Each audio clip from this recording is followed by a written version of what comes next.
नमस्ते दोस्तों। Trading view के थ्रू कोई भी इंडिकेटर का जो एक्सेस होता है वो कैसे प्रोवाइड किया जाता है, क्लाइंट साइड और जो सर्विस प्रोवाइडर है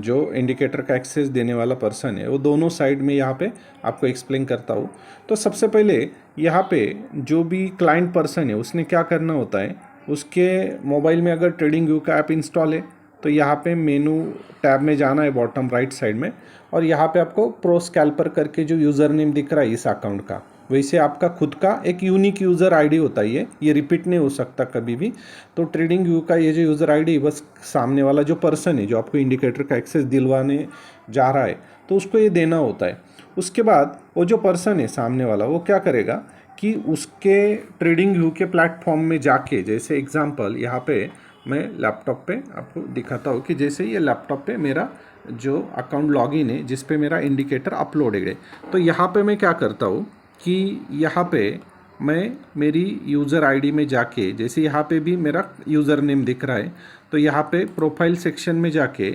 आपको जो भी उस पर्सन के जो इंडिकेटर होते वो यहाँ पे अपलोडेड होते लाइक स्क्रिप्ट में, और ये स्क्रिप्ट में जाके वो आपको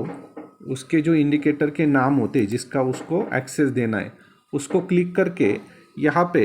मैनेज एक्सेस कर सकता है। और जैसे मैनेज एक्सेस करेगा तो उसको यहाँ पे ऐड न्यू यूज़र टैब मिलता है, और जिनको ऑलरेडी एक्सेस दिए गए यहाँ पे एक्सेस ग्रांटेड में वो दिखाई देते उसको यूज़र, वो यहाँ से उन यूज़र को मैनेज कर सकता है और नया यूज़र यहाँ से ऐड कर सकता है। जैसे मैं यहाँ पे प्रो, जैसे हमने उस अकाउंट का नाम देखा था, देखो प्रो स्कैल्पर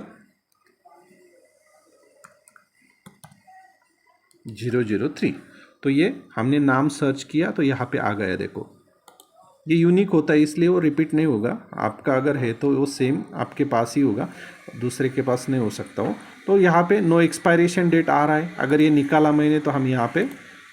किस तारीख तक कितने महीने उसका एक्सेस रखना है वो भी कस्टमाइज़ कर सकते, और अगर नो एक्सपायरेशन बोला तो परमानेंटली उसको एक्सेस दे सकते, या बाद में हम उसको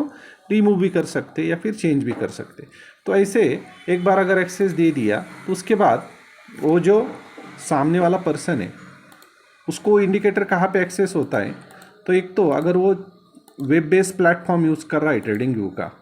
तो उसको खाली इंडिकेटर सेक्शन में जाना होता है, जैसे like for example indicator section में जाना होता है, और वो इंडिकेटर सेक्शन में जाके नीचे इनवाइट ओनली करके एक उसको नया ऑप्शन मिल जाता है, और उसमें जो भी इंडिकेटर का उसको एक्सेस मिला है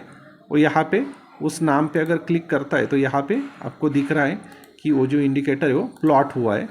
और यहाँ पे उसको एक्सेस मिल जाता है इंडिकेटर का। और वही अगर ऐप पे दिख रहा है सामने वाला पर्सन, तो ऐप पे भी दिखाता हूँ मैं। तो ऐप पे अगर देख रहा है वो, तो वो चार्ट में जाएगा, ट्रेडिंग व्यू का जो चार्ट है उसमें जाएगा, और नीचे यहाँ पे जो ये ऑप्शन है यहाँ पे जाके इंडिकेटर पे क्लिक करेगा तो यहाँ पे भी उसको लास्ट में इनवाइट ओनली करके ऑप्शन मिलेगा, और यहाँ से वो जो इंडिकेटर है वो प्लॉट कर सकेगा जो यहाँ पे दिख रहा है। कभी कभार फर्स्ट टाइम अगर कोई इंडिकेटर का एक्सेस दिया जाता है तो यहाँ पे इंडिकेटर प्लॉट तो होता है लेकिन सिग्नल्स नहीं शो होते।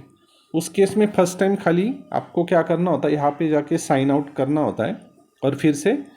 वो उसी ईमेल आईडी से आपको बस यहाँ पे लॉगिन कर लेना होता है, और जैसे ही आप उसी ईमेल आईडी से आप लॉगिन कर लोगे तो आपको वो जो सिग्नल है वो ऑब्वियसली दिखाई देंगे। तो ठीक है, ये सिंपल प्रोसेस होता है, कोई भी इंडिकेटर का एक्सेस आपको इस तरीके से मिल सकता है।